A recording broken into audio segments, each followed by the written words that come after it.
Vamos a hablar ya mismo con una invitada de COVID-19 en la República Argentina también, de hepatitis, cuestiones que están preocupando y mucho. Bueno, justamente vamos a estar haciendo las preguntas pertinentes para quedarnos un poquito más tranquilos.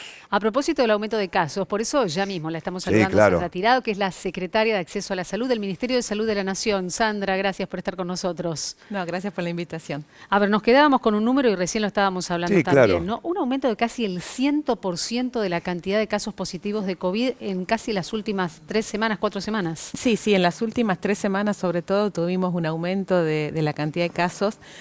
Aquí en esta situación hay que entender que el virus de COVID sigue circulando. O sea, nosotros tuvimos una disminución de casos muy importante desde lo que fue la tercera ola en enero, pero el virus sigue estando. Y cuando aparecen condiciones en donde puede aumentar la transmisión, como puede ser la situación que hace más frío, hay menor ventilación, entonces, bueno, empiezan otra vez a aparecer los casos. Tenemos la variante Omicron, recordemos que es una variante muy transmisible, muy contagiosa, entonces ante estas circunstancias empiezan otra vez a aparecer los casos.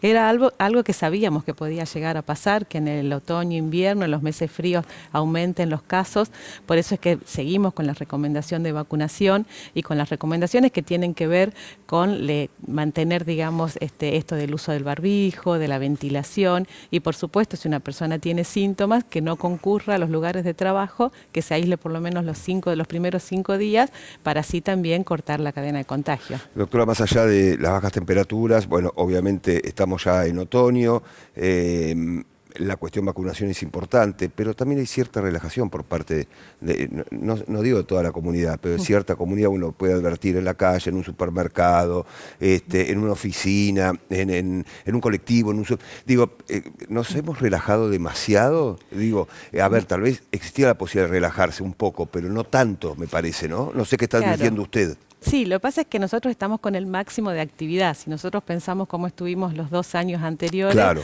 estamos con toda la actividad a pleno, escolar, de trabajo, de todo tipo de actividades. Esto genera, por supuesto, una mayor circulación de personas y el virus, como decías recién, sigue estando. O sea que, y es verdad que sí, que también las medidas de poder controlar un poco también el uso de barbijo, de cada una de la decisión personal, ¿no? De cada una de las personas. Sí, ahí ya parte por una cuestión personal, lógicamente. Eso. En la medida que bajan los casos y que empieza a desaparecer esa sensación de miedo, de posibilidad de contagio, estas medidas propias disminuyen. Y otra cosa importante también es que por ahí hay personas que deciden no colocarse el refuerzo ante esta situación. O sea, bajan los casos y dicen, no, entonces ya no me vacuno. Entonces, es importante decirle a esta población que vamos a seguir teniendo casos y que la vacuna cambia totalmente la evolución de la enfermedad, por un lado, digamos, a nivel individual, y después a nivel de la población también tiene su efecto solidario, así que aquellas personas que ya estén en condiciones de colocarse la tercera dosis, que vayan a los vacunatorios, y bueno, y después tenemos un grupo que ya está colocándose la cuarta dosis. Sí. ¿Ustedes notan realmente que hay mucha gente que no se ha colocado la tercera o la cuarta dosis en función, por ejemplo, también de la cantidad de casos que se registran? 2 preguntas en una, es decir, eso, si realmente notan que hay mucha gente que no lo ha hecho, y otra, notamos que también, bueno, nos pasa con algunos compañeros que tienen síntomas de gripe que cuando se hisopan da negativo, pero que todo hace presuponer que podría ser COVID. ¿Cómo se entiende esto? A ver. Bueno, en lo de la vacunación pasa. Nosotros cuando seguimos la curva epidemiológica aumentan los casos y vemos la curva de vacunación y aumenta la vacunación. Empiezan a disminuir los casos, disminuye la vacunación. Eso va muy relacionado con esta sensación de ya el virus no circula, ya no necesito vacunarme. Ya la vacuna vacunarme. no la necesito. Claro. Y la necesitas siempre, todo el tiempo. Exactamente. ¿No? Y si no, recordemos cómo estábamos el año pasado para esta fecha, en donde estábamos empezando la segunda ola, en donde no había vacunas, en donde la gravedad de la enfermedad era muy importante, teníamos ocupación de camas que iban cada vez en aumento y esta diferencia ahora a esta circulación, que podemos mantener todas las actividades, que podemos estar en esta situación, tiene que ver con las vacunas. Entonces no nos olvidemos de eso y mantengamos el esquema de vacunación, mantengamos a aquellas personas que se tienen que vacunar, que se vacunen y después lo que vos decías, acá son 2 cosas. Por un lado, recordar que las indicaciones de quienes tienen que realizarse el hisopado, la búsqueda de COVID. Estamos viendo en estas últimas 48 horas por lo menos que aumentaron nuevamente la cantidad de personas que están en las filas de los hospitales para testearse. Claro. Cuando se habían puesto restricciones justamente para acceder a esa posibilidad. Claro, y sobre todo porque nosotros necesitamos saber si es COVID y las personas necesitan saber si es COVID en aquellos que tienen mayor riesgo de hacer una forma grave de la enfermedad.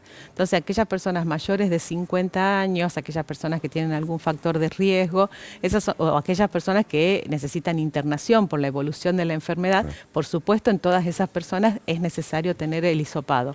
Ahora, una persona que tiene una sintomatología leve, que cursa bien la enfermedad, no necesariamente tiene que realizarse el hisopado, y al contrario, le decimos que mejor que no lo realice para no volver a tener esas filas y que no terminan cambiando la evolución de la enfermedad y la conducta. Esas personas tienen que estar 5 días en un aislamiento y después, cuando no tengan síntomas, vuelven a trabajar o a su actividad normal. Bien, doctora, campaña de vacunación antigripal. A ver, Sí. hay mucho mito, muchas preguntas que uno se hace, algunas respuestas que uno escucha y no sabe si está bien o está mal. ¿Qué mejor usted para aclararle a toda la audiencia, a toda la República Argentina? Hoy me aplico la vacuna antigripal. ¿Mañana me puedo aplicar la tercera dosis o la cuarta dosis contra el COVID o tengo que esperar 15, 20 días? No, se pueden aplicar juntas. Juntas inclusive. Sí, inclusive juntas, y si no, si una persona se aplicó la vacuna o COVID o gripe, se puede aplicar la otra sin esperar ninguna determinada cantidad de tiempo. Esto es diferente a lo que pasó el año pasado, porque no sabíamos en ese momento la respuesta inmunológica, si se podía afectar la respuesta inmunológica de uno u otra. Entonces, bueno, en ese momento la indicación fue esperar. Ahora la indicación es aprovechar cada situación de vacunación, no perder una posibilidad de vacunación, así que aquellas personas que tengan indicación de recibir la vacunación de la gripe, que sabemos que no son todas, mayores de 65, de 6 meses a 2 años, embarazadas, puérperas, pueden recibir o las dos vacunas juntas o sin ninguna diferencia de tiempo específica. Doctora, ¿qué pasa con los casos de hepatitis que hay en el país, que están aumentando, sobre todo en los menores de origen desconocido? Porque desde algunos sectores surgió justamente la posibilidad de que estos casos estuvieran relacionados con la vacuna contra la COVID-19. En tal caso, si esto es así, y también, bueno, saber qué más en este momento tenemos como información de esta hepatitis de origen desconocido. Bueno, estamos estudiando los casos que tuvimos acá en Argentina hasta este momento. Acá es importante decir que hepatitis de origen desconocido, digamos que uno no encuentra por ahí el virus específico, todos los años hay.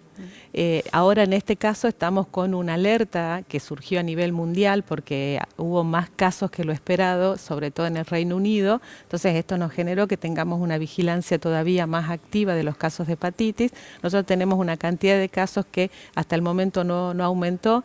De esos 2 niños necesitaron trasplante, es decir, que hicieron una hepatitis aguda grave, porque puede haber una hepatitis aguda, pero que no evoluciona. Y no es necesario el trasplante en ese caso. Exacto, y en este caso 2 lo necesitaron. Sí. Hasta ahora no se encontró un virus todavía que uno pueda dar la causa específica. Siempre se estudian todos los virus que tienen que ver con hepatitis y con otros virus, y no hay ninguna relación con la vacunación, así que eso hay que sacarlo, porque eso no se estudió en diferentes lugares y no está para nada relacionado con la vacunación contra COVID, y al contrario, digamos, aquellos niños que necesiten la vacunación la tienen que recibir, sobre todo aquellos en este caso de que necesitan el refuerzo por alguna condición de riesgo, la tienen que recibir. O sea que quitamos la vacuna COVID como causal, no sabemos bien cuál virus es, se lo está estudiando y estamos en una vigilancia permanente. Tuvimos el otro día una reunión con las sociedades científicas, Sociedad de Pediatría, de Patología, con el INCUCAI, todo un grupo importante en donde estamos haciendo un seguimiento de los casos. Y afecta a una población de chicos muy chicos, ¿no? Por ejemplo, digo, a modo de ejemplo, que sucedió en las últimas horas en el Hospital Garrahan, ¿no? El implante de un chiquito, 1 año y 7 meses, muy chiquito, muy chico. Exactamente. Sí, hasta ahora los casos descritos son sobre todo en menores de 12 años, o sea, bien pediátrico. Sí, claro. Así que bueno, estos son los casos que tenemos hasta ahora en el país y bueno, y seguimos el estudio. Esto no tienen una evolución tampoco muy rápida, por eso estos chicos los seguimos estudiando, porque lleva días de evolución, así que bueno, vemos cómo siguen. Sandra, muchas gracias por haber venido. Y nos quedamos con la recomendación, mantener justamente los cuidados. Por supuesto. La distancia, si bien ya no es obligatoria, pero bueno, en la medida en la que se pueda, la ventilación cruzada y el barbijo. Exactamente, así es. Seguimos con la recomendación, recomendando fuertemente el uso del barbijo, sobre todo transporte público, lugares en donde no se mantiene la distancia, y bueno, y más en esta situación en donde tenemos muchos virus respiratorios circulando, y entre esos, por supuesto, está el COVID.